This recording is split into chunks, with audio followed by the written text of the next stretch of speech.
Vale. Voy antes de seguirle, checar, porque parece que estamos todos. Si alguno de sus compañeros falta, por favor que se los avise por el chat, porque como comparto la pantalla no lo sé, para darle el acceso, ¿sale? Bien, en cuanto al diseño de investigación. El diseño de investigación puede ser entendido desde dos enfoques. Primero, desde un sentido amplio. ¿A qué se refiere el diseño de investigación desde un sentido amplio? Este se refiere a una planeación que incorpore todo el proceso de investigación en todas sus etapas y actividades. Esto va desde delimitar el tema, formular el problema, hasta que se determinan las técnicas y los instrumentos y los criterios de análisis de cada investigación. Hay una cita bien importante que nos dice Cerda, en el cual él afirma que la expresión del diseño de investigación sirve para designar el esbozo, el esquema, prototipo, modelo o estructura que indica el conjunto de decisiones, pasos, fases y actividades para realizar en el curso de una investigación. Es decir, cuando lo vemos desde un sentido amplio, estamos viendo que involucra todos los pasos para llevar a cabo una investigación. Y un ejemplo de ello lo podemos ver en este esquema, en el cual nos manda de un punto de partida donde tenemos ya determinados el tema, el problema y los objetivos. De ahí nos vamos a la construcción del marco teórico, que esta implica el antecedentes, el marco conceptual, el marco referencial y otro tipo de marcos, como el marco conceptual. De ahí va, porque creo que están entrando y no puedo estar o dando clase o dando acceso. Bueno, vamos a seguir. Entonces, a partir de ahí, se puede tomar como tercer punto el diseño de la investigación, que tiene que ver con el enfoque, la hipótesis, las variables, la muestra y las técnicas, para después ir a la recolección de datos, el procesamiento de los mismos con su análisis e interpretación, una redacción del informe y en cierta forma una evaluación. Esto es de forma integral, es decir, el diseño de investigación en un sentido más amplio. Pero cuando lo vemos en un sentido más específico, que es la otra parte, aquí se refiere que cubre una franja básica del plan general que se orienta a describir de manera concreta, de acuerdo a cada investigación, las estrategias y procedimientos para abordar el objeto de estudio a la luz de las teorías del marco correspondiente. Es decir, aquí estamos ante actividades sucesivas y organizadas que deben de adaptarse a las particularidades de cada investigación. ¿Y esto por qué? Porque cada investigación es totalmente diferente. Y esto nos indica las pruebas a efectuar, las técnicas para recolectar y análisis de los datos. Es decir, cuando lo vemos en general, ya estamos viendo una serie de pasos en términos macro, pero aquí ya estamos viendo con particularidades del caso, en el sentido específico. ¿Para qué? Para poder abordar la investigación, ¿no? Acorde a cada uno de las características que tiene en este caso, ¿no? Permítanme.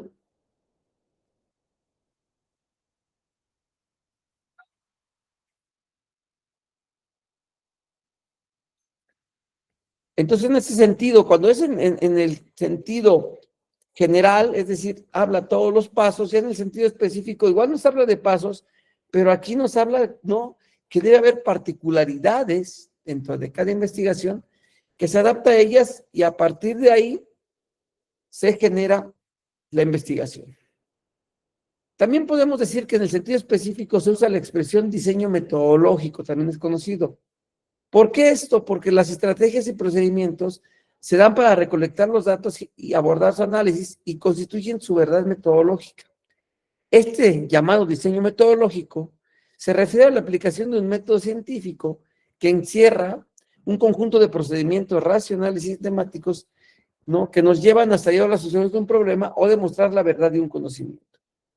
En el diseño metodológico se siguen varios pasos como parte de una planeación general. Estos pasos son precisar el enfoque de investigación, características de la población, determinar la muestra, formular una hipótesis, identificar las variables y especificar las técnicas e instrumentos requeridos para llevar a cabo esta tesis. En este sentido, el tipo y enfoque de investigación, ¿qué es lo que nos exige? Porque vamos a ver dentro del diseño específico, estos pasos del diseño metodológico, todos los vamos a ir abordando. El tipo de enfoque, la población, la muestra, la hipótesis, las variables y los instrumentos requeridos para la recolección de datos. Entonces, empezando con el primero, que es el tipo y enfoque de investigación, aquí es necesario consultar y estudiar y tomar las primeras decisiones mediante la selección del tipo de investigación y el enfoque seguido de la misma. Es decir, aquí nos empezamos a preguntar, ¿qué tipo de investigación voy a hacer y con qué enfoque lo voy a hacer? Esta parte tiene que ser coherente y estar acorde al área, ciencia o campo en que se identifica el problema. Esto, ¿por qué? Porque se tiene el objetivo de que las aptitudes del investigador y sus deponentes, ¿no?, tengan acceso total a los datos. Entonces, lo que nos maneja o lo que nos da es que se tendrá que definir si se adopta una investigación de tipo experimental, descriptiva, investigación, acción, ¿no?, o cualquier otra, y se acorde a estos, ¿no?, se acoge a los parámetros de investigación cualitativa y cuantitativa. Es decir, en el tipo y enfoque de investigación, lo que vamos a elegir es qué tipo de investigación vamos a estar viendo, ¿vale? Para después ver, ¿no?, si los parámetros de la misma, es decir, el enfoque, si vamos a tomar desde un enfoque cualitativo o de un enfoque cuantitativo. Una vez que hemos escogido el enfoque y el tipo de investigación, no quiere decir que los investigadores se tengan que casar con esto, ¿vale? Recordemos una cosa importante, no hay límites en un tipo de investigación y otro. Al respecto, una cita de Bell nos dice que desde un enfoque que es cuantitativo, cualitativo, etnográfico, una encuesta, una investigación, acción o lo que sea, no significa que una vez seleccionado el planteamiento, el investigador no puede alejarse de los métodos que normalmente se asocian a este estilo. Es decir, aunque hayas elegido un método o un tipo y un enfoque de investigación, esto no quiere decir que se vaya a modificar o que pueda cambiar con el tiempo conforme vaya avanzando la investigación. Permítame.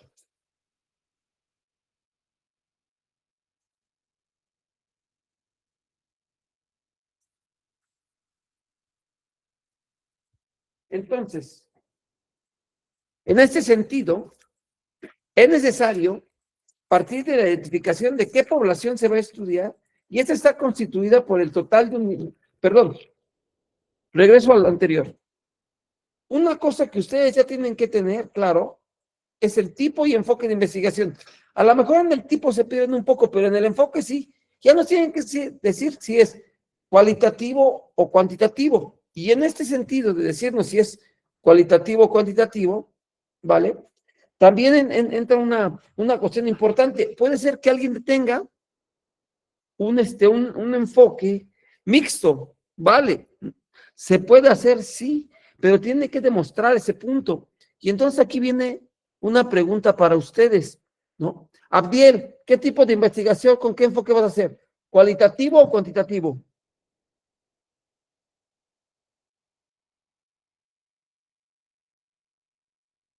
Abdiel,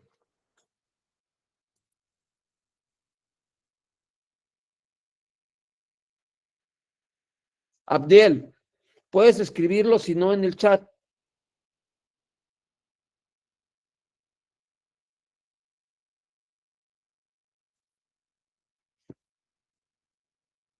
Desafortunadamente, un poco de lo que veo es que llegan, se conectan y se van y así no vamos a poder avanzar, ¿eh? Lo siento mucho decírselos, ¿no? Y me voy a ver en la penosa necesidad de decirles que prendan todos su cámara y lo voy a hacer ahora. ¿Podrían prender su cámara todos, por favor?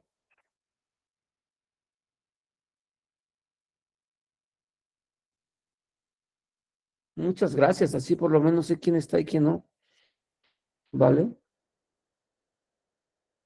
Jenny, ¿de qué tipo es tu investigación? Mi investigación es cualitativa.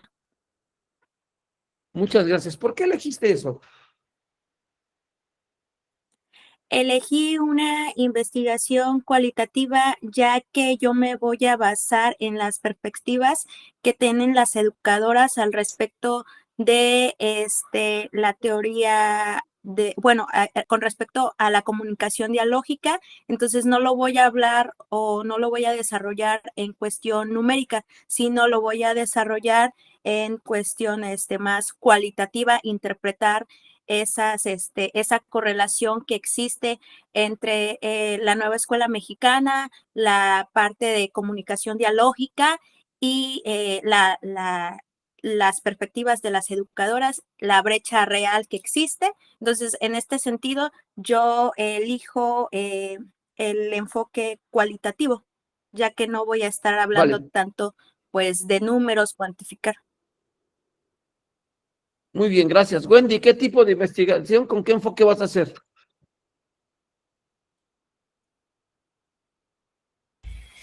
Profe, igual escogí la cualitativa ya que mi tema es la de los mapas mentales y quiero tener una comprensión profunda y contextualizada sobre cómo estos mapas mentales ayudan en el pensamiento crítico de los alumnos. Gracias. A través. Gracias. Adelante, Eduardo, ¿qué tipo de investigación vas a hacer?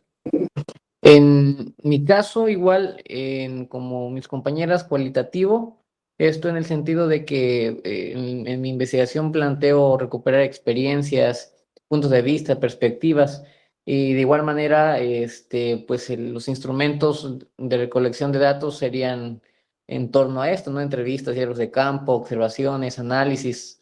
Es por eso que hasta ahorita he determinado que es cualitativo. Gracias. Victoria, ¿cualitativo o cuantitativo? Cualitativo, doctor. Muy Igual, bien. No te preocupes con eso. Yasmín, Cualitativo. Liliana, Cualitativo, doctor. y aquí ya Yaricé nos dijo que todos son cualitativos, vale. Entonces, para este diseño de investigación, dos cosas. ¿Qué tipo de investigación voy a hacer y con qué enfoque? Sobre todo, tener en cuenta el enfoque, porque a partir de ahí vamos a estar trabajando con algunas cosas, ¿no? Respecto a cómo hacer cada tipo de investigación. Ahora bien, la siguiente parte de tu diseño de investigación nos habla de fijar la población y la muestra. En muchos casos de ustedes, ya esto ya se realizó y lo llevaron en lo corto. Solamente como una rendición, es que tenemos que entender que es necesario partir de la identificación de la población. Muchos de ustedes van a tomar los alumnos de tercero de primaria. Ok, a lo mejor su primaria tiene 4 o 5 grupos de tercero, pero yo voy a tomar solamente el tercero B. Ahí es cuando veo que tengo una población de tercero y mi muestra solamente es el tercero B. Es decir, ¿no? Que pueden conformar este ámbito de investigación. Por ejemplo, ¿no? ¿Qué puede ser la población? Los docentes, los alumnos, los mamíferos y todo eso. Al ser una cuestión muy amplia, lo que hacemos es cerrarlo. ¿Y cómo lo cerramos? Vemos el ejemplo. Los docentes de la Universidad de Colombia, activos en el año 2022, ¿no? Bien podría ser dice, un objeto de estudio. Y también sería una población más grande de los alumnos de la misma institución. ¿No? Entonces, en muchos casos de ustedes, ¿vale? Como su población ya la tienen definida y es muy pequeño, ya saben lo que van a estudiar. No tienen que andar checando toda la población y a partir de ahí tomar una muestra, porque en sus casos ya tiene esa población definida. Por ejemplo,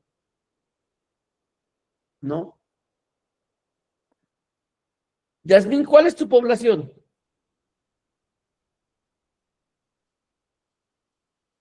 Yasmín. Tu población y tu muestra. Tienes apagado tu micrófono.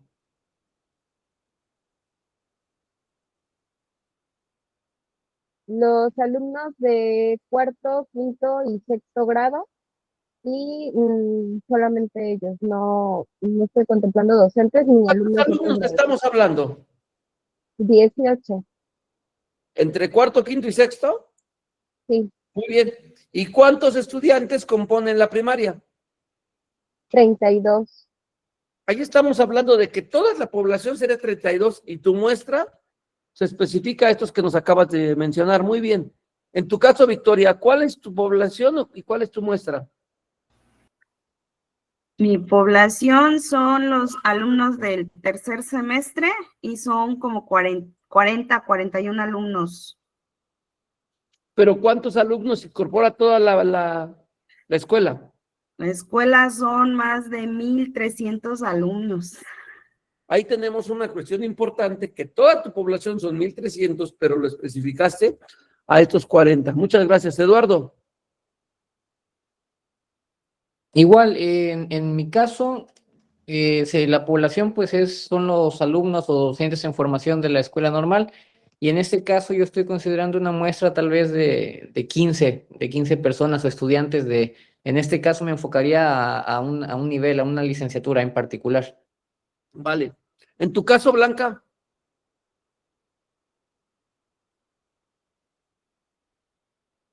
En mi caso, doctor, sería con 15 alumnos de 3 años. ¿Y cuántos incorpora todo el kinder? Son 73. Ahí lo tenemos claro. Eso también, cuando estén haciendo estos apartados, lo pueden decir. La población total que tengo en la escuela de alumnos de preescolar son 73. Sin embargo, yo voy a seleccionar esta parte. ¿Y por qué seleccionaron esos? ¿Vale? Ahora vamos a continuar con la presentación y vamos a ver ahí otros aspectos. Voy para allá. Nos decía, ¿no?, que es posible abordar una investigación sobre la totalidad de una población. No, tenemos que agarrar, ¿no?, una muestra. Y esta necesidad de seleccionar y fijar la muestra de la población elegida nos ayuda a cerrar nuestra investigación y que sea más certera. En términos generales, o por así mostrárselos, o por así que se defina, una muestra se refiere a la población representativa de una cantidad. Por ejemplo, una porción de arroz que típicamente representa toda la cosecha, o una unidad de todos los libros que se imprimen en una edición, o los alumnos que representan a todos los alumnos en una institución. Cuando tratamos de estudiar una población muy numerosa, es necesario seleccionar una parte, que eso ya lo hicieron. Por tanto, una muestra es una porción de un colectivo o de una población que se selecciona con el fin de estudiar o medir las propiedades que la caracterizan a la totalidad de dicha población. Para que una investigación se dé con una alta confianza, generalmente se aplica un muestreo, es decir, esta técnica por medio de la cual se determina o se calcula la muestra de población dentro de un criterio para asegurar su confiabilidad necesaria y para adelantar una investigación. En ese sentido, se describen dos tipos de muestreos. Vamos a ver cómo son. Primero, el muestreo probabilístico, que se interpreta como una selección aleatoria, es decir, que se rigen al azar. Imaginemos que estamos en una primaria, yo voy a agarrar 20 personas y agarras 20 al azar. Vale, ahí ya la tienes por ahí. ¿No? Otra cosa, permítanme, ahí se fue.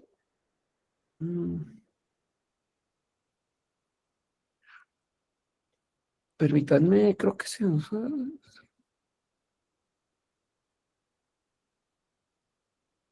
Entonces, los tipos de muestreos se pueden, ¿no?, configurar en dos, que es el muestreo de carácter probabilístico y el muestreo no probabilístico.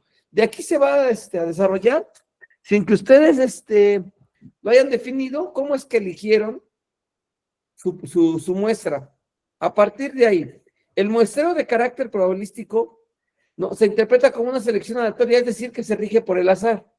¿Cuáles son las condiciones del muestreo probabilístico? Uno, que todos los elementos o unidades de la población tengan la misma probabilidad de ser elegidos.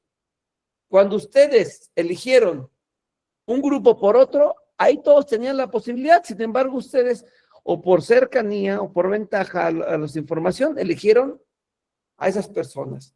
Y otra cuestión que es de condición del muestreo probabilístico es que se apliquen los procedimientos económicos que garanticen una selección aleatoria. Es decir, quiero ponerme a pensar que yo voy a elegir estudiantes de una primaria, aquellos que les gusta jugar un deporte, y entonces Ahí tengo que checar qué instrumentos o procedimientos nos garantizan una selección que sea aleatoria, porque comparten gustos, pero ¿cuáles serían aquellos que voy a utilizar? Dentro de los tipos de muestreo probabilístico se encuentra el muestreo simple al azar o muestreo aleatorio simple, un muestreo estratificado, un muestreo por conglomerados o conjuntos y un muestreo sistemático. Vamos a ir viendo cada uno.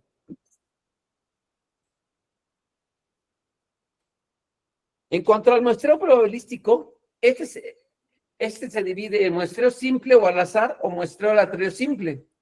Este se refiere a que si la población es homogénea, digamos, todos son estudiantes de primaria, la muestra se elige al azar bajo el principio de que todas las unidades deben de tener la misma posibilidad de ser escogidas mediante una estrategia que evite la influencia y preferencias y deseos del investigador.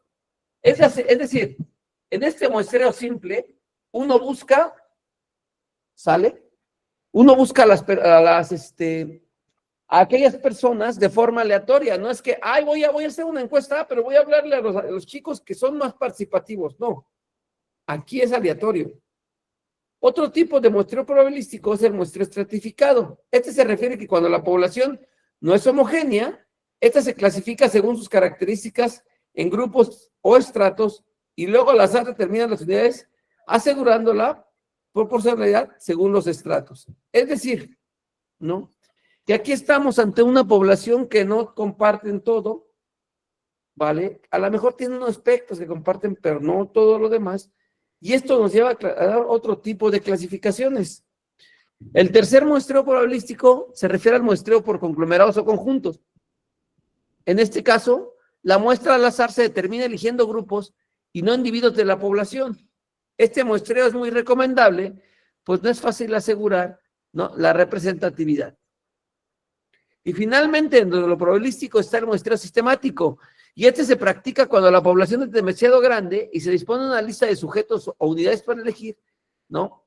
Y entonces se aplican mecanismos de azar sistemáticos que aseguren la aleatoriedad, por ejemplo, todos los impares, ¿no? O 1 de cada 10. Cuando nos vamos al muestreo de tipo no probabilístico, esta técnica nos permite seleccionar muestras de una clara intención o por un criterio establecido. Este también se divide en 4. El primero es el muestreo accidental, y este es cuando se selecciona de manera directa y práctica, por ejemplo, cuando se escogen a los más disponibles. El muestreo por expertos es cuando se pide la intervención de personas autorizadas que por su conocimiento pueden llegar a elegir la muestra con acierto. El tercero es el muestreo por conveniencia. Este se aplica, ¿no? Aquí se aplica el criterio de que muestra es la más conveniente para el caso. Aquí tenemos el siguiente, que es el muestreo por cuotas. Este se elige una muestra tomando algunos datos de la población, por ejemplo, sexo, religión, raza o profesión. ¿Por qué? Sale. Ahora, de todos estos tipos de muestreo, el más practicado y el que da mejores garantías hasta la actualidad es el muestreo aleatorio simple. ¿Cuál es este muestreo aleatorio simple? No, es que en donde la población es homogénea y la muestra se elige al azar bajo el principio de que todas las unidades deben tener la misma posibilidad de ser escogidas mediante una estrategia que evite la influencia de preferencias y deseos del investigador. Es decir, esta primera es la que más se ocupa en las ciencias sociales. ¿Vale? Entonces, ahora nos vamos con la parte de plantear la hipótesis. Pregunta para todas y todos ustedes. ¿Quién ha avanzado a la hipótesis?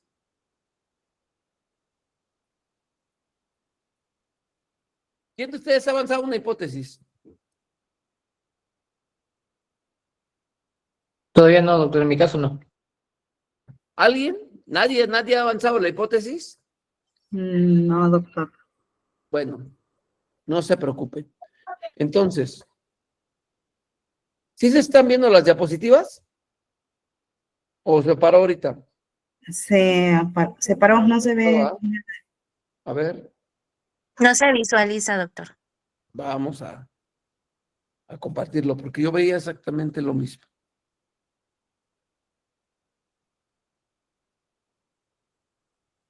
Ustedes me dicen, uy, ¿Ya se ve? ¿Ya se ve? Sí, Ya, profe. Muy bien. Entonces, no importa que no tengan la hipótesis, vamos a darles algunas cuestiones que son necesarias para que la planteen. Nos dice que una hipótesis es un enunciado que implica una suposición, lo que creemos que está pasando o lo que creemos que va a pasar. También se configura como una posibilidad o una probabilidad, pero una suposición de ninguna manera corresponde a la verdad. Es apenas un juicio para verificar la verdad. ¿Esto qué quiere decir? Que a lo mejor una hipótesis nos ayuda a definir el diseño de investigación, pero como tal no representa todo el diseño de investigación, sino que hay más elementos que participan. Nos dice, ¿no?, la diapositiva que así el problema, qué factores inciden en los grandes cambios climatológicos de la Tierra. Aquí, ¿cuál sería la variable al responder sobre esta problemática? Que es, ¿qué factores inciden en los grandes cambios climatológicos de la Tierra? La hipótesis la podemos sacar de pronto como imaginándonos, pues ¿por qué la Tierra se está contaminando? Por el humo de las fábricas, automotrices y aviones, por los desechos industriales, por los jales, por los productos de fumigación, por las despensas de capa de ozono. Todo eso, ¿no?, nos podría dar cuenta que a lo mejor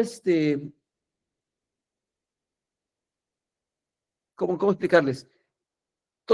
Hagan de cuenta que podría ser una suposición muy obvia, pero nuestra capacidad tendría que ser, ¿cómo demostramos que este problema climatológico, dice, oye, ¿por qué? ¿Qué factores inciden en los cambios climatológicos? Pues, ¿sabes qué? Pues el humo de fábricas y eso, sí, eso es evidente. Pero ¿en qué medida? ¿Cómo lo puedes representar? Porque podemos dar por hecho que algo no está bien o algo le falta, pero hasta que lo comprobemos tenemos cuenta de cómo podemos avanzar al respecto. En este sentido, ¿qué necesitan para plantear la hipótesis? Eso es muy importante. Para plantear una hipótesis, debemos de cumplir las siguientes cuestiones, al menos mínimamente. Primero, presentar una conceptualización clara y evitar vaguedad. Es decir, nuestros conceptos los tenemos que tener guardados muy claramente. Segundo, esgrimir referentes empíricos. Es decir, que su formulación conduzca a hechos concretos. ¿Qué es lo que estamos aquí planteando? Que no importa el tipo de investigación, tú sí tienes que generar resultados. ¿Vale? En punto número 3, ser la respuesta probable o plausible al problema que se plantea. Recordemos que tenemos ahí un problema de investigación y en muchos casos lo que hace la hipótesis es comprobarlo como tal. Ahora bien, las hipótesis son obligatorias en investigaciones de corte cuantitativo y en general en los proyectos de ciencias naturales. Sin embargo, en la parte cualitativa, cada día está siendo más utilizada, ¿no? ¿Y esto por qué? Por todos los beneficios que ello nos aporta. Ya vimos entonces lo que es la hipótesis. Ya vimos, si nos regresamos, permítanme.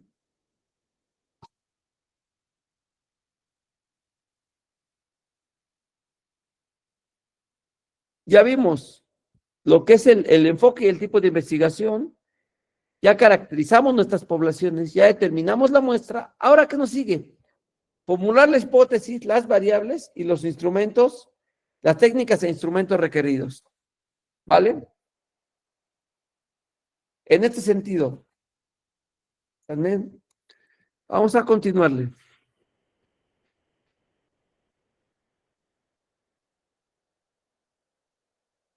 A ver, permítanme, déjame ver quién está entrando.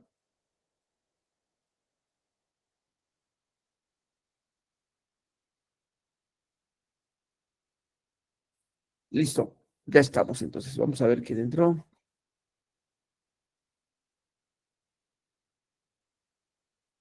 Listo.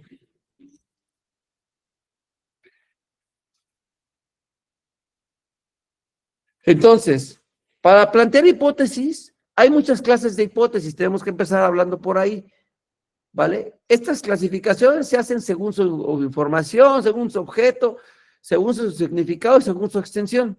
A partir de ahí tenemos 3 tipos de hipótesis. Hay un poquito más. El primero es la nula. Aquí es aquella cuya información por obtener es contrario a la hipótesis del trabajo, es decir, se formula una hipótesis de carácter rechazado. Si alguien les dice, ¿sabes qué? Que tu trabajo tiene que tener una hipótesis nula porque no estás alcanzando los objetivos, tampoco hay que molestarse, porque en el sentido de que una hipótesis nula también comparte conocimiento y sirve para que otros no ubiquen el camino. Tenemos las hipótesis alternativas que introducen variables independientes que no aparecen en las empresas, ¿no? Que no aparecen en las primeras hipótesis formuladas cuando este proceso se da. Y finalmente tenemos la hipótesis de trabajo o operacional que responde a las necesidades del recurso de la hipótesis general de la investigación y se formulan de manera profesional para hacer hincapié en lo favorable, ¿no? De una o de las demás respuestas. ¿Cómo construimos una hipótesis? Tamayo nos sugiere lo siguiente. Puede estar basada en una conjetura, en el resultado de otros estudios, en la posibilidad de una relación semejante entre dos variables en un estudio, o puede estar basada en una teoría mediante la cual una suposición de procesos nos lleva a la pretensión de que si se dan ciertas condiciones se pueden obtener ciertos resultados, es decir, la relajación, causa y efecto, y en este caso la negociación. Internet.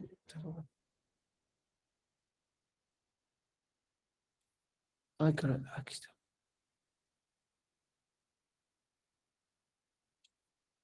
Entonces ya hablamos de la hipótesis, ya hablamos de la muestra y de la población, ya hablamos del tema. Ahora, ¿de qué vamos a hablar? De la determinación de las variables. ¿Y qué podemos decir de las variables? Que tienen que tener una cierta relación muy estrecha con la hipótesis, pero también con el problema, con el marco teórico y la propuesta metodológica. Es decir, todo lo que hemos revisado lo tenemos que sintetizar en un marco teórico en el cual podamos avanzar en conocimiento. Nos dice también que de manera específica, entendemos por variable, ¿qué son las variables? ¿No? A cada una de las características o propiedades del objeto estudiado en una investigación, los cuales pueden tomar los diferentes valores. El valor número 1, en sentido amplio, es que cubre no solo lo cuantitativo, sino también lo cualitativo. Así, el color de los ojos es una variable, pues mientras sean negros, verdes o grises o castaños, etcétera, serán bienvenidos. Y aquí lo que vamos es que se trata de una variable de tipo cuantitativo, en la cual el peso medida de algo, en cambio sería una variable de carácter cuantitativo, pues admite escala numérica. Vamos a tomar 10 minutitos ahorita y regresamos para seguir hablando de las variables, porque esto sí me interesa, por favor. 10 minutitos. Sí, doctor.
Listo.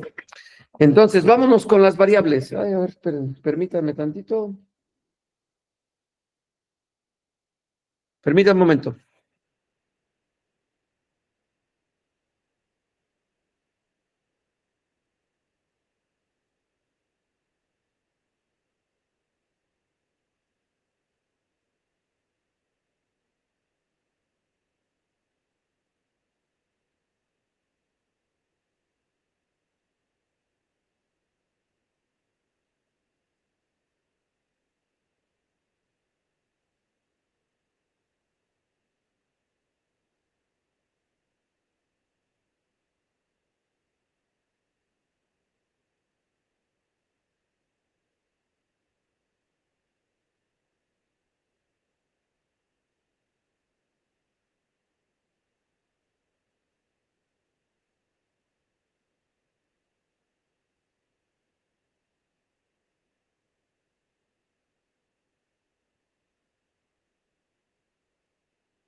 Vamos, sale, vámonos con las variables.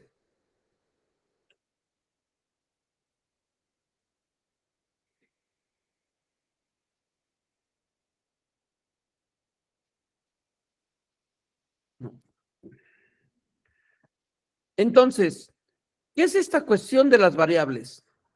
Las variables tienen mucho que ver directamente con la hipótesis que generamos. Sí tenemos que ser, ¿no? Muy, muy, muy específicos al respecto. ¿A qué me refiero con todo esto? Una hipótesis se refiere, voy a ir un poquito atrás para retomar todo.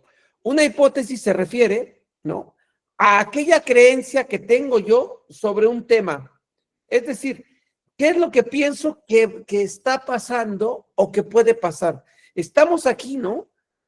Con una cuestión de qué aseveración estoy dando, ¿vale?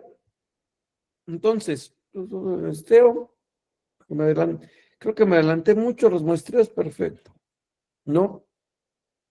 Entonces, la hipótesis, para los que no la hayan hecho, estamos aquí ante un enunciado que implica una suposición. Lo que creo que va a pasar, esta posibilidad, esta como probabilidad de que ocurra, ¿vale?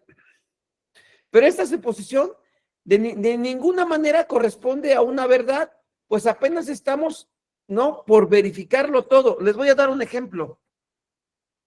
Tenía yo una tesis, voy para allá, llevaba yo una tesis en la cual un estudiante decía, yo creo que los mercadillos que se hacen, estos como pequeños tianguis, ¿no?, de productos sustentables, sí ayudan, ¿no?, a mejorar las prácticas del medio ambiente. Y parecía muy claro, ¿no? Porque estos mercadillos que vendían este tipo de cosas, no muy sustentables, muy de reciclaje, lo hacían. Y parecería obvio. Sin embargo, el trabajo de esta chica era demostrar exactamente eso, que esos mercadillos, que esos pequeños tianguis sí ayudaban. Pero cuando estuvo ante un profesor le dijo, no, creo que no, tu hipótesis está mal, esos mercados, ¿no?, en lugar de ayudar al medio ambiente, son totalmente contrarios.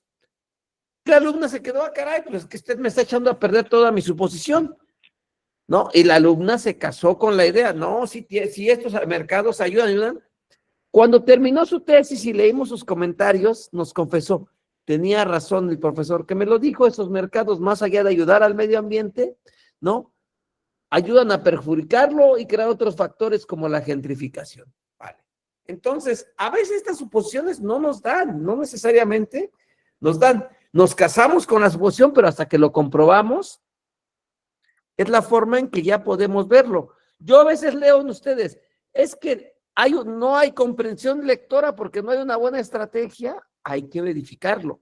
Parecería obvio, y es mi hipótesis, pero es lo que tengo que probar, ¿vale? Vamos a ver este ejemplo, ¿no? El problema, los factores que inciden en los grandes cambios climáticos de la Tierra. Perdón, ¿qué factores inciden en los grandes cambios climáticos de la Tierra?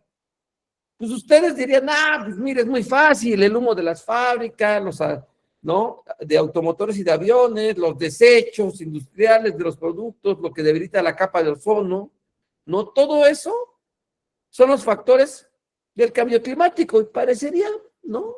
Que es obvio. Sin embargo, ¿cómo lo podemos comprobar? No estamos aquí ante dichos, sino que nosotros tenemos que entrar a comprobaciones. Por ello, la hipótesis, ojo y importante, para que se logre cumplir, para plantearla debe tener lo siguiente. Primero, presentar una conceptualización clara y evitar vaguedad. ¿Cuál es este enunciado que estamos haciendo? Segundo, esgrimir referentes empíricos, es decir, que su formulación, que lo que proponemos, que lo que suponemos, conduzca a hechos concretos, investigados. Es decir, ya no es un dicho, ya no es lo que creo. No, mi hipótesis es esto porque tengo esta comprobación. La hipótesis también establece la relación entre variables. Alguien dirá, ¿no? Variable independiente, la educación, ¿no? Variable dependiente, ¿no? El desarrollo. ¿Qué nos quiere decir? Una persona entre más educación tiene un mayor desarrollo, ¿no? Mi hipótesis sería que una persona que tiene un grado de preparación alto, evidentemente tiene un mejor grado de desarrollo. Y aquí les hago una pregunta, ¿creen que sea así? Que una persona muy estudiada pueda tener o le pueda asegurar mejor desarrollo? ¿Qué creen al respecto? Yo creo que no, doctor, porque tiene que ver también que existe la probabilidad de que algunas personas compran esos títulos y no estudian también como debiera esas partes. Esa sería una pauta, tal vez, dentro de las muchas que puede haber. No. Dice Liliana, no siempre suele ser así. ¿Por qué, Liliana?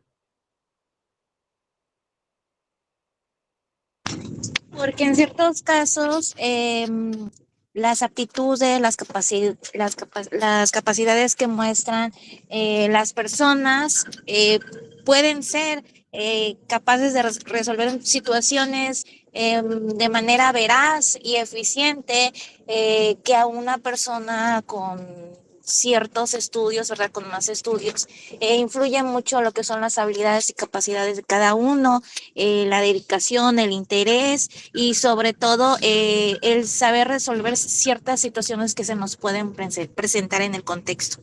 Exactamente. Vamos a ver otro ejemplo. Muchas personas dicen que un pueblo que tiene educación elige a los mejores gobernantes. Esa es como mi hipótesis. Yo creo que un pueblo educado vota mejor.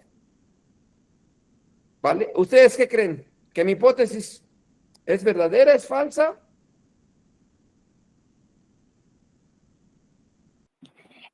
Yo creo que no es tan verdadera, ya que muchas veces las decisiones se basan por intereses personales, familiares y esas cuestiones marcan las pautas de decidir. Yo puedo ser una persona culta, sin embargo, sé que esa persona va a favorecer a mi familia pues yo me puedo declinar a esa persona, siendo que sé que pues no tiene las mejores propuestas, pero como va a favorecer a mi familia, pues mis intereses personales van a poder más que los conocimientos que yo puedo tener al respecto. Y entonces aquí tenemos una cuestión, ya en las dos hipótesis que yo formulé, que parecían muy sencillas y que parecían ahí, ¿no? Ustedes ya las pusieron en entredicho. Pónganse a analizar en sus problemas cuando ustedes ponen, ¿no? No vamos a exhibir tampoco, estamos aquí para aprender. De pronto ponen, es que los alumnos no están aprendiendo por esto. Yo lo leo muy común en sus justificaciones y digo, híjole, son muchos dichos, no tienen ningún respaldo al respecto. Entonces, formúlense esa parte, si es que es verdad o no. Y a partir de ahí, ¿no? Otra cosa importante, ¿no? La hipótesis debe ser una respuesta probable o plausible al problema, es lo que a lo mejor creemos. Lo habíamos dicho, establece relaciones entre variables, ¿no? Debe de mencionarse con un lenguaje sencillo y explícito. Si ustedes lo vieron, las dos hipótesis que les dije fueron muy, muy sencillas, ¿vale? Una cosa importante que sí les quiero mencionar es que la hipótesis es sí o sí obligatoria en investigaciones de corte cuantitativo, ¿no? Sin embargo, en las cualitativas, antes no era necesaria. Sin embargo, ahora está siendo utilizada por todos los beneficios que aporta. Nosotros sí vamos a tener hipótesis, ¿vale? Ahora, ¿qué tipos de hipótesis podemos encontrar? Tenemos la hipótesis nula y nos dice aquella cuya información para obtener es contraria a la hipótesis de trabajo, es decir, se formula para ser rechazada. Aquí, ¿qué es lo que decimos? Que los planes de gobierno, ¿no? Nunca se cumplen. Pues no, los planes de gobierno se cumplen, ya sabemos, y es una hipótesis de carácter nulo porque es como teoría de la obviedad, proponen planes, pero no muchas veces se cumplen, ¿no? Están también las hipótesis alternativas, que estas introducen variables independientes que no aparecen en la hipótesis formulada cuando este proceso se da. Yo les hice hace un momento una pregunta sobre la democracia, no, perdón, sobre la educación y el desarrollo, y su compañera nos salió con una hipótesis alternativa que decía, bueno, sí, pero es que hay gente que compra los títulos. Ahí están apareciendo, ¿no?, otras cosas importantes. Y podríamos formular, la gente generalmente que compra títulos no siempre obtiene desarrollo. El siguiente tipo de hipótesis, ¿no?, es la hipótesis de trabajo u operacional. Y esta responde a las necesidades de un recurso de la hipótesis general de la investigación y se formula de manera profesional para hacer hincapié en lo favorable de una de las respuestas soluciones. Esta hipótesis operacional es como un decir que a lo mejor ustedes pueden estar avanzando con una hipótesis, pero conforme su trabajo vaya avanzando, la cambien o la modifiquen, ¿vale? Tabaño nos sugiere lo siguiente en cuanto a construcción de una hipótesis. Nos dice que esta puede ser basada en una conjetura, en algo que creemos, ¿no? O en el resultado de otros estudios, o en la posibilidad de una relación semejante entre dos variables y un estudio. O puede estar basada en una teoría mediante la cual una suposición del proceso nos lleva a la pretensión de que si se dan ciertas condiciones, se pueden obtener ciertos resultados, es decir, la relación causa y efecto. Sale. Aquí les va otro ejemplo de una hipótesis, para todas y todos, ¿no? ¿Por qué creen que migra la gente?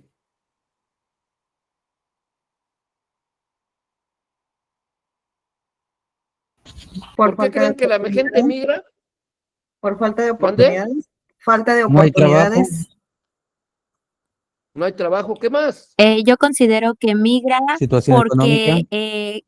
ganaría más en otro lado, por ejemplo, no sé, Canadá a México, por la misma actividad que hace o por una actividad más básica como, no sé, el campo, y siendo que aquí el pago es menor.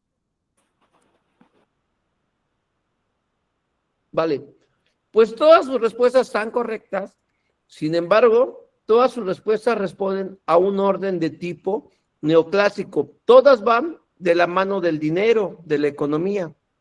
Y yo les podría decir que las personas también migran, ¿no? Por cuestiones de redes familiares. También migran, ¿no?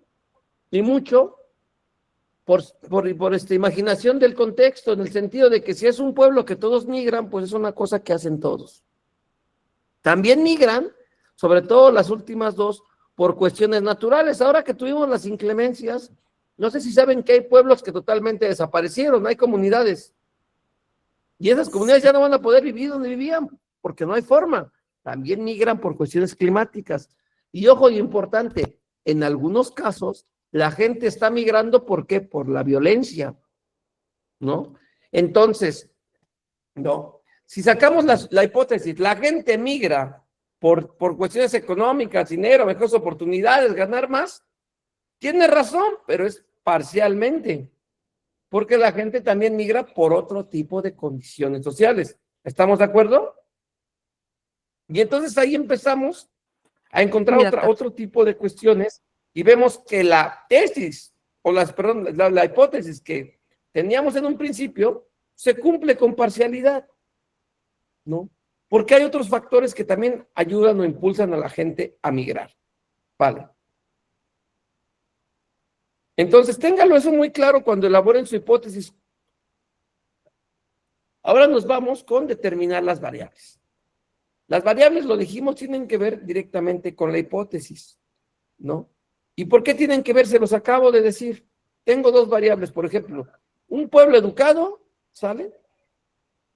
Tiene un contexto democrático. Ahí tenemos dos cosas, que yo creo que un pueblo que es educado tiene valores democráticos. Esa es mi hipótesis. ¿Cuáles son las variables? La educación del pueblo y la calidad de la democracia. ¿Están de acuerdo? Ahora bien, veamos otra hipótesis. Un chico que recibe una beca termina su educación. ¿Cuáles serían las variables? ¿No? Las becas o los chicos becados por un lado y por otro, ¿no? El índice de aprovechamiento, o bien, ¿no? Más allá del aprovechamiento, la variable que tiene que ver con la graduación de los chicos.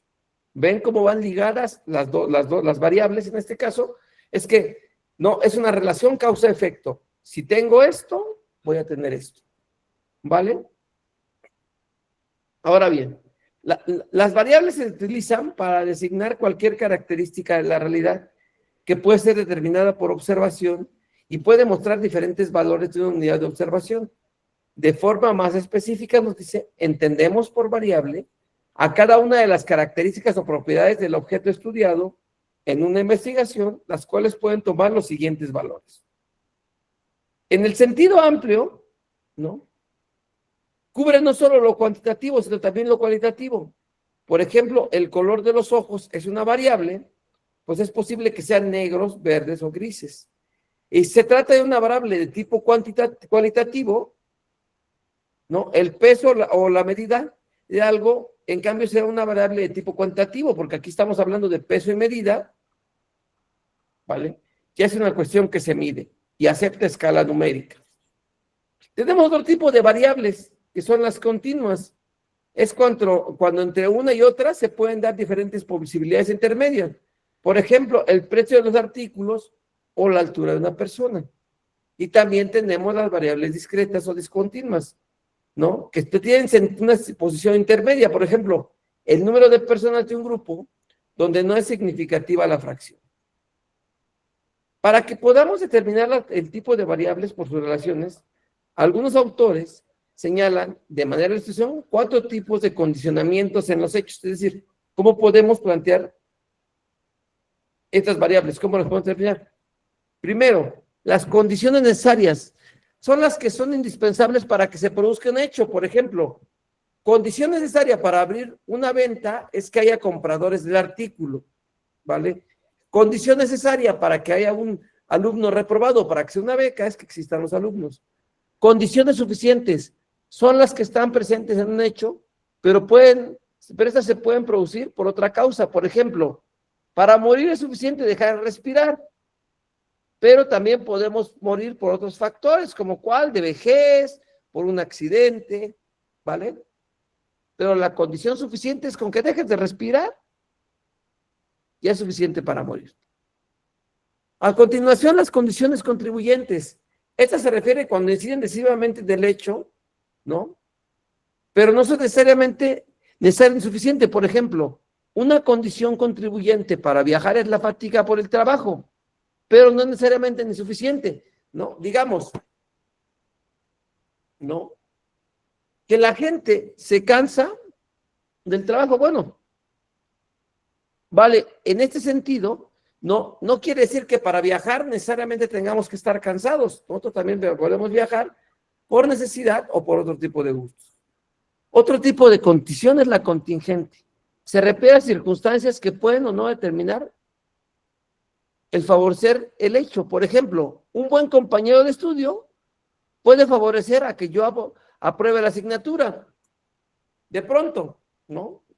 Cuando hacemos equipos, que alguien dice, oye, invita a esta persona porque es la más inteligente del salón y con esa vamos a pasar todos. Y le invitan y eso se supone que van a pasar todos. Pero imaginemos que esta persona o se enferma o tuvo algo que hacer, pues ya no nos asegura que todos vamos a pasar, aunque estemos en la misma, en el mismo equipo. ¿Vale? Con esta distinción se determinan las variables según interrelación. Tenemos entonces dos tipos de variables, la independiente y la dependiente. La variable independiente es la que desea la dependiente, obvio, ¿no? O la cual la determina. Aquí se refiere a la variable cuyos cambios de valor se presume que son la causa de variaciones en los valores, ¿no?, de otra variable. Es decir, no, veámonos con las becas. Si el monto de la beca es bajo, entonces no, los alumnos van a tener un rendimiento medio. Pero si es más alto, nuevamente esta variable independiente que son las becas, entonces la otra también por ende va a tener mayores grados de aprobación. ¿Vale? Pues ahí vemos un ejemplo de cómo la variable dependiente cambiando, ¿sale?, modifica a la variable dependiente que no se mueve. Nos dice ahora que es la variable dependiente, que es cuando se presume que sus valores son cambiados por el cambio del independiente. Todas las variaciones que surgen en el independiente, ¿sale?, harán modificarse una dependiente. Y aquí vamos en el ejemplo. La variable dependiente es precisamente el mayor rendimiento en las pruebas de evaluación. ¿Vale? Ahora, otra variable que también encontramos en algunos casos es la variable de corte interviniente o alterna. Y esta se da cuando se supone que hay una relación entre variables, dependiente e independiente, y se interpone otra la cual afecta la relación entre variables. Por ejemplo, en el caso de la relación entre variables, horas de actividades de clase y rendimiento de las pruebas, se puede interponer la variable de tipo de prueba, la cual puede afectar la relación entre dos variables. Es decir, algún caso que haga que no se cumpla lo independiente con lo dependiente y que se crucen entre medio para condicionarlos a los dos. ¿Vale? Ahora bien, ya tenemos identificadas las variables, aquí a lo mejor las becas y los alumnos graduados, ¿vale? Ahí tenemos las dos variables. Pero ¿cómo lo vamos a hacerle operación? ¿No? ¿Cómo los vamos a traducir? Y necesitamos crear indicadores, ¿no?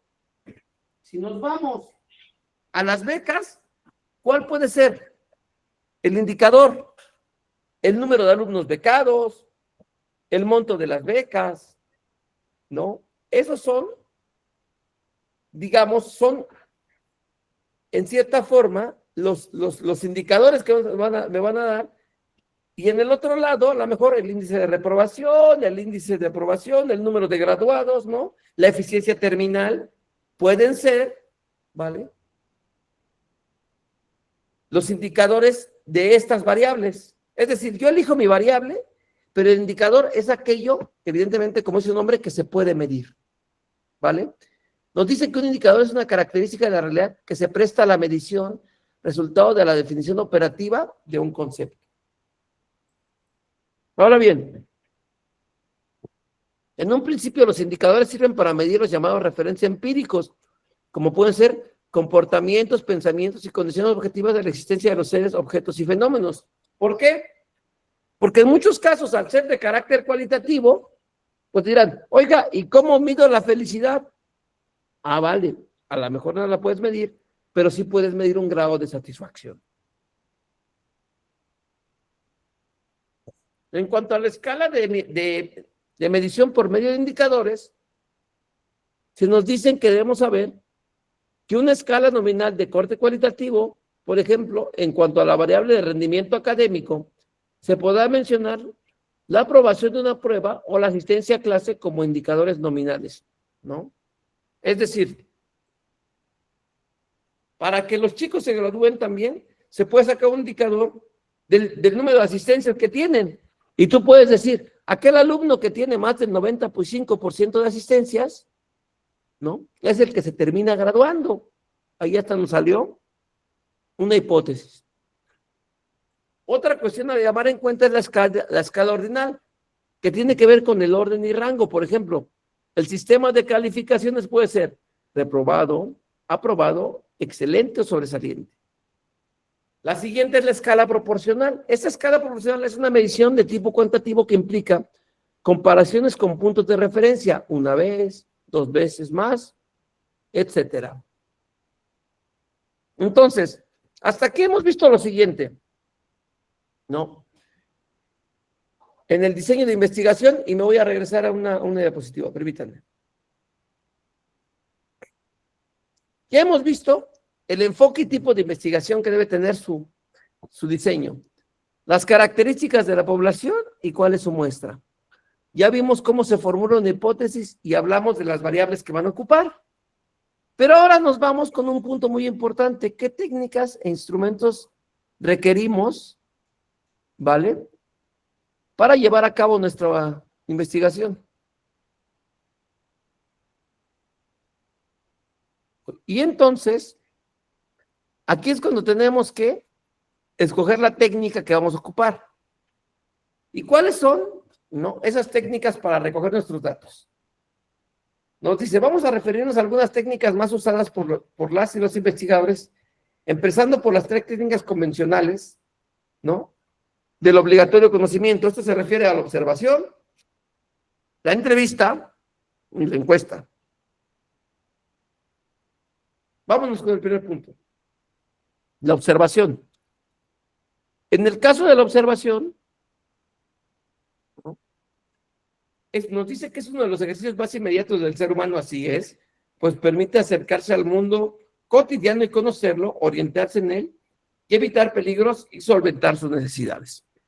Observar es un acto mental bien complejo. Implica mirar atentamente una cosa, una persona o un ser vivo, un fenómeno o una actividad, y percibir e identificar sus características, formas y cualidades, registrarlas mediante algún instrumento, o al menos en la mente, organizarlas, analizarlas y sintetizarlas, ¿no? Tú a lo mejor hiciste una visita de campo de cómo se estaban desarrollando, y eso es levantar datos al respecto. Cerda nos dice que la observación científica es fundamentalmente sistemática, objetiva y posee mecanismos de control que le impiden caer algunos errores propios de la subjetividad, la ambigüedad y de la confusión. ¿Por qué? Porque la observación llega a ser muy subjetiva, depende de quien está observando, van a hacer las notas de campo al respecto. Y por ello no es tan fácil evitar la subjetividad, que sentamos simpatía por alguna cuestión. Ahora, si se considera que el investigador es una persona que tiene sus preferencias, bueno, ¿no? Chequemos esto que nos dicen con el siguiente pensamiento de Bersanelli y Gargantini. Dice, normalmente se piensa y con frecuencia se afirma que el científico, para desempeñar bien su trabajo, debe estar desinteresado de todo el objeto que estudia, como le sea posible. En realidad, opinamos que es justo lo contrario. No puede existir una observación atenta, capaz de captar sutilezas más escondidas, si no es una relación con un objeto querido, ¿no?, o con una realidad apreciada. ¿Qué tipos de observaciones podemos encontrar?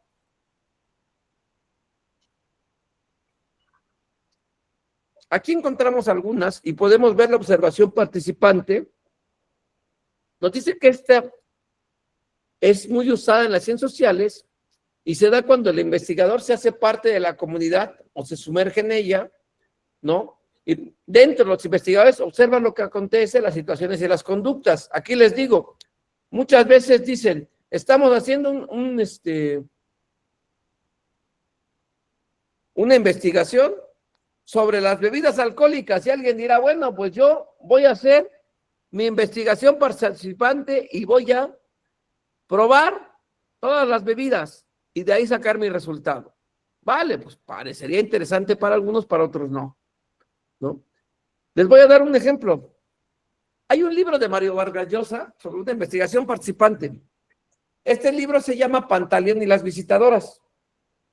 El libro iba sobre un militar que estaba en la Amazonía del Perú y él tenía que implementar, ¿sale?, un sistema de visitadoras, en este caso un sistema de prostitución, porque el problema que tenía es que todos los soldados de la Amazonía cometían muchos actos de violaciones. Para que solucionar el problema, le dijeron, oiga usted, Pantaleón Pantoja, usted tiene que ir a implementar un servicio de visitadoras. ¿Vale? Es una novela bastante común y absurda. Y entonces lo que hace el Pantaleón Pantoja es que dice, necesito también, para armar mi tuburio, ¿sale? Pues ver cuáles son las bebidas que en toda la Amazonía, en la parte de la Amazonía que estaban, son las que mareaban más a la gente. Y como él él iba solo con su esposa, pues lo que se puso a hacer, ¿no?, fue a probar todas las bebidas que encontraba para tomar sus notas al respecto. ¿Y esto qué quiere decir? Que hizo él una investigación de qué tipo, una observación, ¿de qué tipo?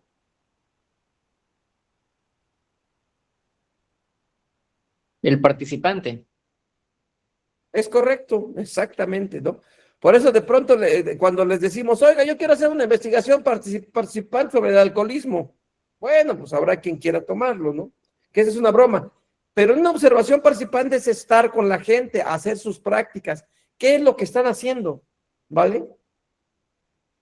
No. Si muchos de ustedes van a estar, alguien analizando el rol del maestro, pues si ustedes son maestros y trabajan en esa escuela, su observación va a ser de carácter participante, porque son parte de la cuestión que se está analizando. Hay otra observación que es no participante, y esta tiene lugar cuando el investigador se queda fuera o es ajeno a la situación, ¿no? No se inmiscuye en el grupo, ¿no? Lo cual facilita una mayor imparcialidad. ¿Por qué? Porque cuando convives con un grupo, generas empatía y no te permite tener la inocuidad de la investigación, es decir, no necesariamente reportas lo bueno o lo malo, reportas lo que conviene, acorde a los intereses, con el grupo que estás interactuando, ¿vale? Otra, vamos a la siguiente. Otro tipo de observación es la estructurada. La información estructurada se refiere a aquella que tradicionalmente se aplica en la investigación cuantitativa de corte experimental y se basa en un plan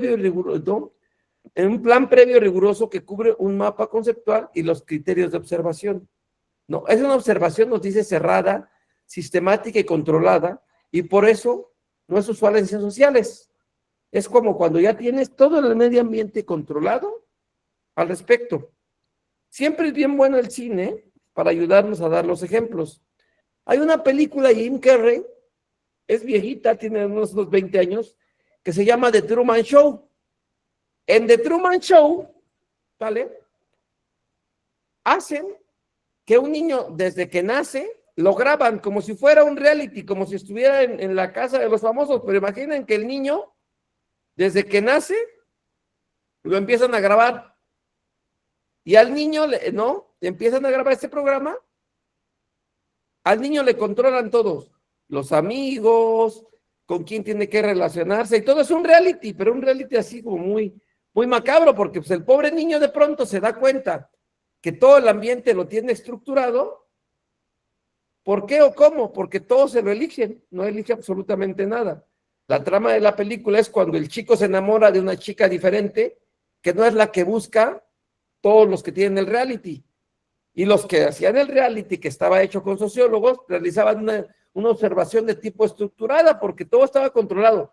Dónde vivía, con quién se juntaba, qué hacía. Ojo, y importante, cuando nos vamos a las ciencias naturales, ¿no? Cuando son las pruebas con ratones, los ratones son inocuos. Técnicamente no han tenido contacto con nadie más y tienen ciertas características muy específicas. No es que tomen cualquier ratón de la calle y lo experimenten, no, son ratones controlados, es decir, todo lo tienen estructurado.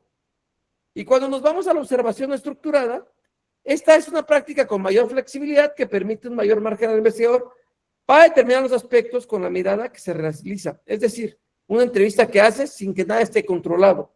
Tú puedes ir a un salón y ver cómo se desenvuelven sin decirles que estás observando y estás haciendo esta observación no estructurada.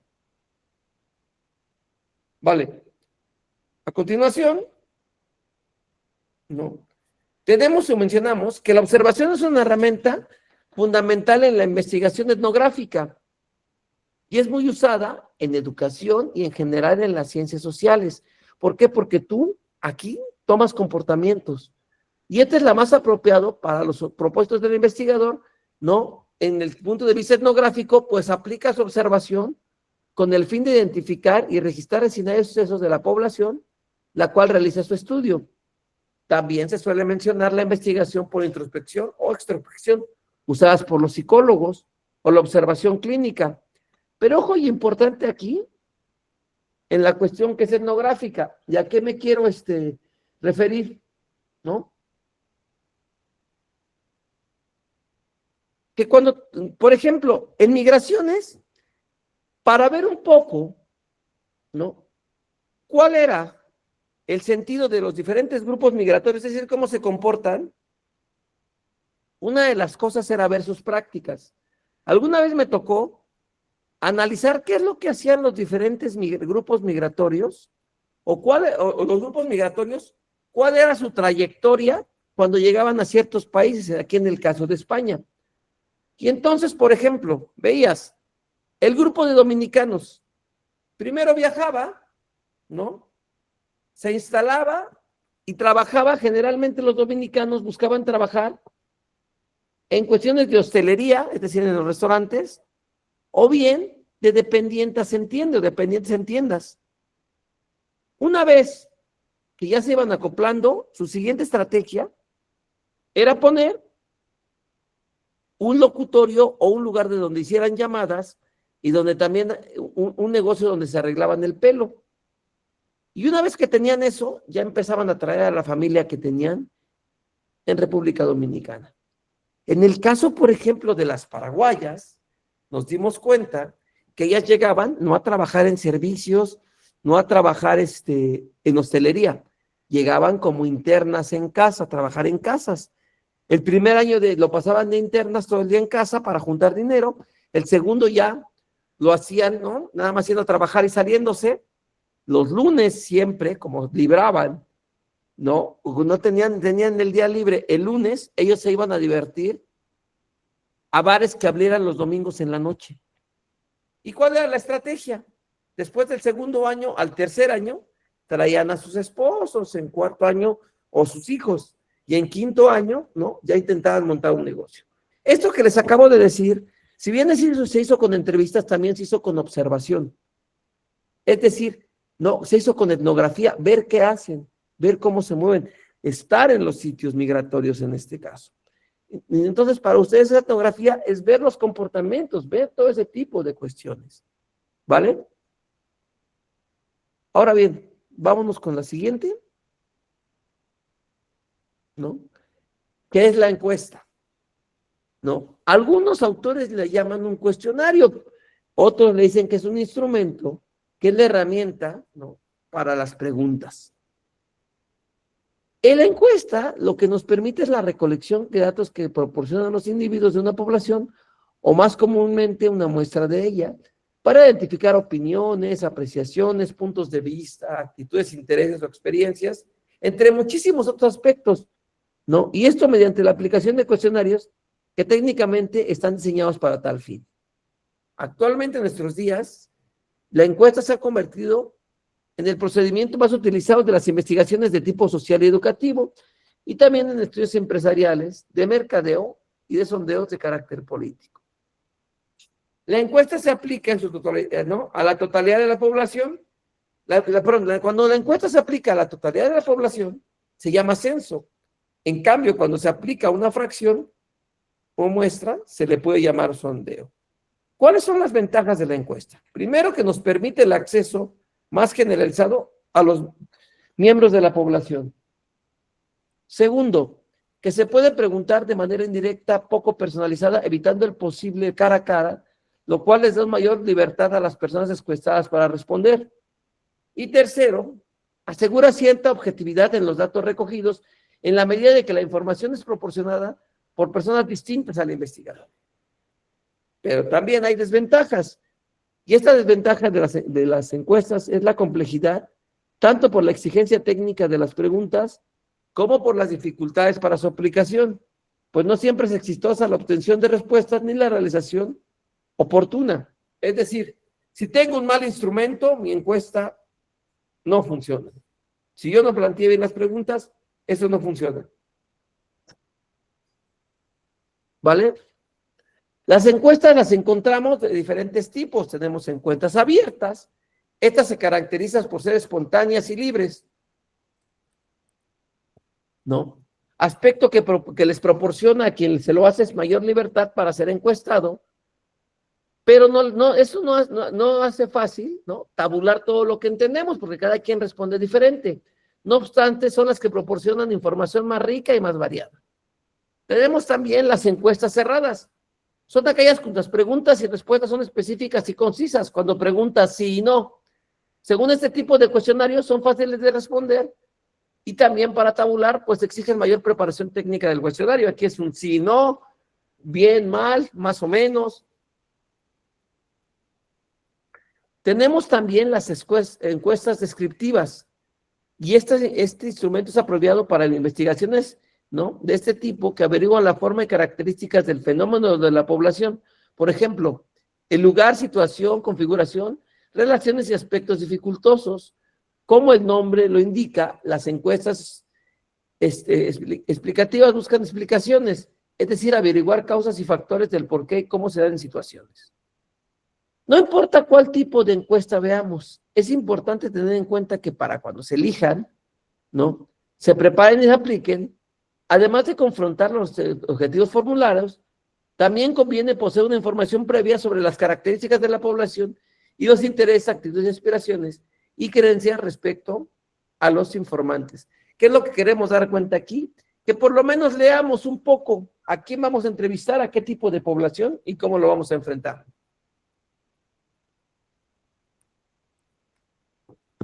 Otra forma de obtener información es a través de la entrevista. Aquí estamos ante una técnica meramente oral, basada en preguntas y respuestas entre un investigador y participantes, que permite recoger opiniones y puntos de vista de los participantes, o eventualmente, según objetivos, intercambiar con ellos algún campo. La entrevista se utiliza especialmente en investigaciones con enfoque cualitativo en el campo de las ciencias sociales. Sus propósitos son diferentes, pero en general buscan obtener y proporcionar alguna clase de información, pero también influir en la conducta de las personas, si es el caso. ¿Qué ventajas tiene la entrevista? Veamos. Primero, permite recoger información que de pronto un individuo no estaría en condiciones de proporcionar por otro medio, por ejemplo, el escrito. Otra cuestión es que podemos penetrar en el mundo interior del ser humano y conocer sus sentimientos, su estado anímico, sus ideas, sus creencias y conocimientos. Otra ventaja es que proporciona a la comunidad para responder, pues a muchos les gusta hablar más que escribir, por ejemplo, una encuesta. También le facilita al investigador asegurar la participación, aclarar o pedir aclaraciones, verificar las respuestas, ampliar, sondear y hasta terminar, hasta animar al entrevistado. Y finalmente, al entrevistar, Es fácil detectar los valores signos paraverbales, como la mirada, el tono de voz, las reacciones, ¿no? Ayudaría pronto para comprender el sentido de estas respuestas, practicar al respecto. ¿Sale? La entrevista. ¿Qué tipos de entrevista podemos tener? Tenemos la semiestructurada. La estructurada. Esa estructurada se llama también formal y es dirigida, cerrada o estandarizada. Y casi que parece una encuesta, pero es de tamaño oral. Requiere un esquema y cuestionario previamente elaborado, según conveniencia. Se le puede adelantar al entrevistado algunas pistas sobre el tópico por tratar. La entrevista no estructurada es informal, abierta y no dirigida. Implica más grados de libertad y flexibilidad y adaptabilidad. También puede llegar a tener, ¿no?, visos de conversación sobre un tema. De todas maneras, es muy importante respetar la libertad de responder o hablar del entrevistado, aún en entrevista formal. Y otro tipo de entrevista es la entrevista focalizada. Es la que se realiza y se orienta en un tema y contenido específico. Existe mucha habilidad y tacto por parte del entrevistador para orientar la actividad hacia el foco propuesto. Evitar que toda clase de susceptibilidades y molestias al entrevistado, porque puede desarrollarse el tema de lo sencillo a lo complejo, de lo visible a lo más profundo y desconocido. ¿Vale? La entrevista tiene también tiene estos siguientes tipos. Una entrevista individual, que considera las más comunes son aquellas que participan solo un entrevistador o solo el entrevistado. Y también están las entrevistas colectivas o grupales. Estas se establecen con un diálogo frecuente con propósitos de levantar un diagnóstico, por ejemplo, de un grupo escolar. Hay vacaciones en la entrevista, como cuando varios entrevistan, el grupo, según sea la necesidad, son 2 o más los entrevistadores y un único entrevistado o entrevistador o 2 más entrevistados, ¿sale? Entonces, queridos compañeros, les voy a pasar a continuación esta presentación para que vayan avanzando. Y el día de hoy, más tarde, voy a hacerle las correcciones y se las regreso de lo que ya me mandaron. De momento tengo ahí registrados, permítanme, a Eduardo, a Wendy, a Yasmín, a Blanca, a Eduardo Alejandro, a Jenny y a Abdiel. Hoy en la noche tienen su corrección. Entonces, compañeros, ¿dudas o preguntas? Estoy para escucharlos.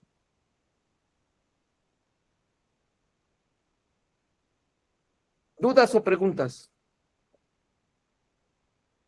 Por favor. Doctor, ¿nos va a compartir las diapositivas de la sesión del día de hoy? Las de la sesión Sí, en este pasada las momento, estuve luego. buscando en el Drive y no las encontré.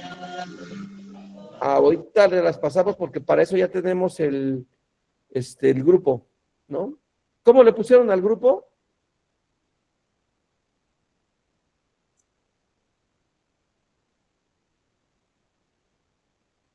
¿Cómo le pusieron al grupo, compañeros? Seminario de investigación, doctor. Ok, Ay, perdón. ya lo tenemos aquí. Vamos a pasar de una vez estas diapositivas que nos pide la compañera para que no se haga más largo. Dejemos de presentar.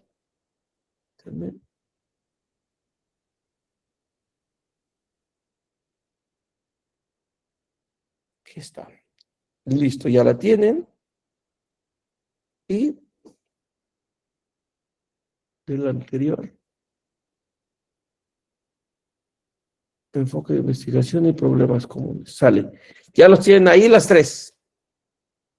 ¿Qué otra cuestión?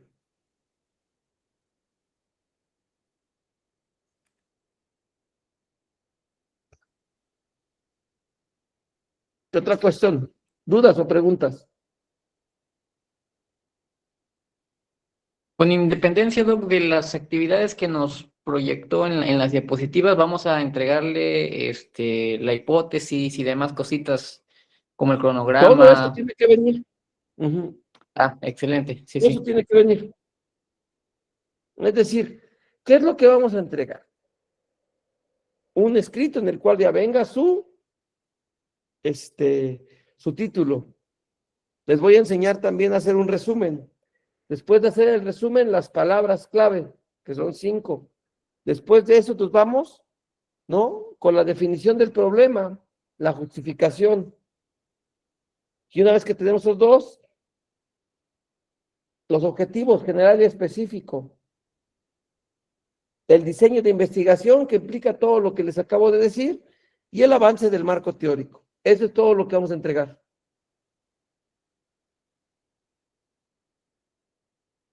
Gracias, doctor. ¿Vale? ¿Alguien más?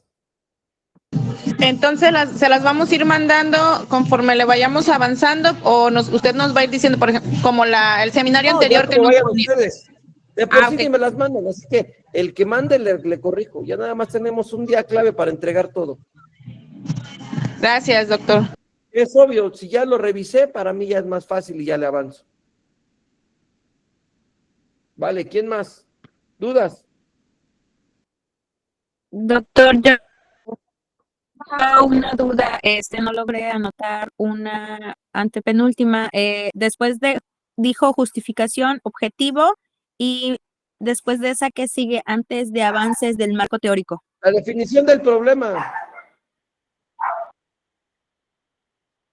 Es, doctor. Definición del problema. Diseño de la investigación antes del Eso. avance del marco teórico. Ujú. Doctor, lo que vayamos corrigiendo, ¿ya se le va a ir mandando PDF? ¿O va a En haber PDF no me lo mandes porque en PDF no puedo meterle mano. No, ya después de que se corrigió. Ah, sí, claro. Es No, que yo permítame un momento. Permítame un momento.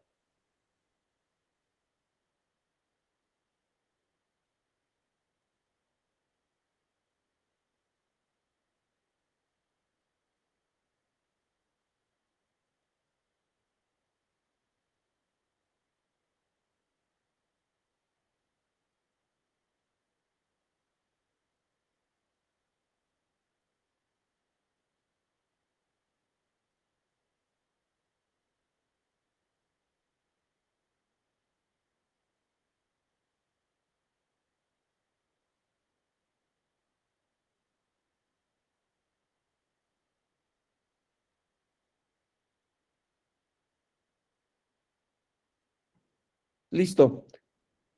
A ver, si quieren lo repetimos, está muy fácil. ¿Qué es lo que vamos a entregar o este avance? ¿No?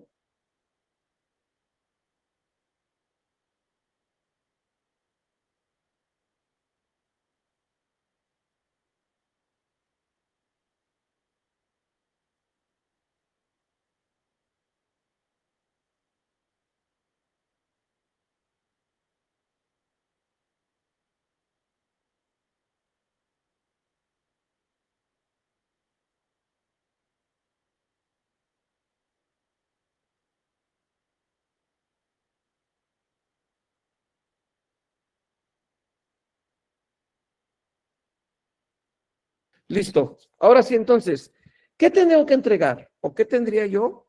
Más o menos. ¿Vale? ¿Qué tendría que tener para tener ya y empezar con todo mi protocolo? Una cosa muy importante, ¿no? Es el título. Una vez que tengo el título, que tengo también, ¿no? Eso se los voy a enseñar a hacer, lo que es un resumen. Perdón, resumen. Y el abstract. ¿Vale? Eso es muy sencillo, no quita mucho, se enseña en 10, 15 minutos. Después, ¿no? Definición del problema.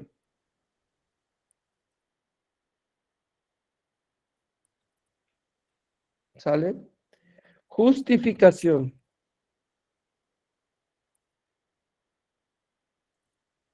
Los objetivos.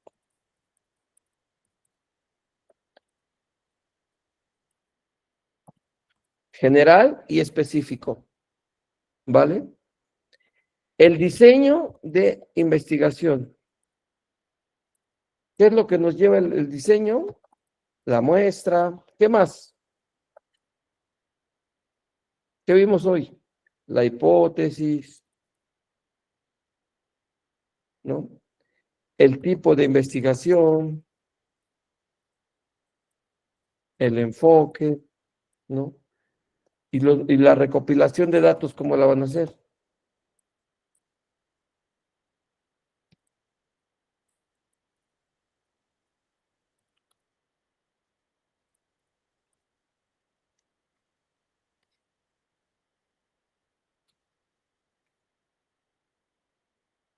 ¿Sale?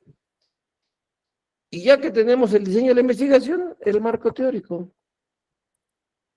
Es todo. ¿Y esto qué ventaja les va a dar? Que para enero, cuando lo entreguen, ya técnicamente tienen avanzado un 30% de su tesis. ¿Qué les seguiría? Implementar el caso, ¿vale? Y después de implementar el caso, las conclusiones, que sea otro 30, las conclusiones y nada más la cuestión de forma, de bibliografía y corrección de estilo. Pero ya llevan avanzado algo. ¿Vale? ¿Qué otra duda tienen?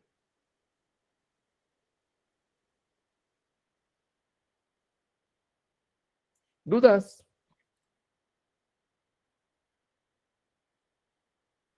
No por el momento, profe. ¿Más dudas, compañeras, compañeros? Entonces, yo ahorita me comprometo, de hecho lo voy a empezar a hacer, a revisar todo lo que me han mandado. Les reitero nuevamente de quién tengo trabajos, ¿no? Voy a verlo aquí. Tengo de Eduardo, Wendy, Yasmín, ¿no? De Blanca, Eduardo Alejandro otra vez, y Jenny y Abdiel. ¿Vale? Doctor, Ahora una cosa importante, antes de que me digas, espérame. Una cosa importante, si ya lo corregí, pues ya para qué me lo vuelven a enviar, es volver a corregirlo ya corregido. Yo entiendo que soy entre adultos, si ya te corregí, pues tendrías que hacer la corrección y ya para lo que queda. Adelante.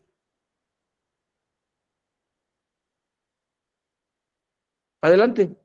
doctor, yo le mandé definición del problema y unas preguntas. Nada más me comentó que daba una pregunta y la otra me dijo que no, que nada más quedaba la primera pregunta. No, pero es que, ¿para qué te lías con tantas preguntas de investigación?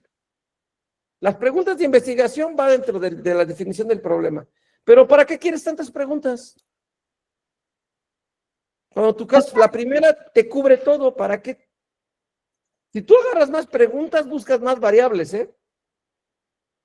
Ok, entonces mi pregunta es, en mi definición del problema, ¿tengo que hacer alguna corrección? Porque no me comentó nada. Me quedé Si no con te esa. comenté nada, vámonos. Ok, Ya lo gracias. tienes hecho. ¿Más dudas? Doctor, por ahí le mandé un mensajito en el grupo que tenemos. Si me podrá compartir esa presentación de planeación y cronograma, Planeación y cronograma, claro. por favor, muchas gracias.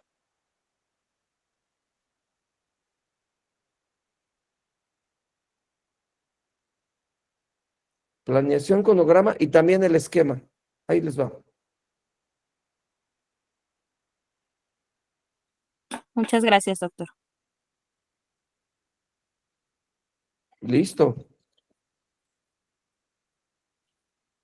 El esquema les va a ayudar mucho para que vean. Al final ustedes tienen, todo el mundo tiene que crear un esquema. Ese ya te ilustra cómo es que tienes que hacerlo. ¿Alguien más? ¿Dudas o preguntas? Es el momento.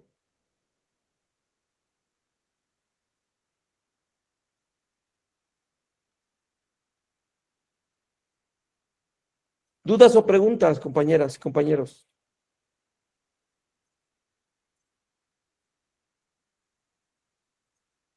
Bien. Si no hay ninguna, entonces nos vemos el próximo martes. Una cosa importante.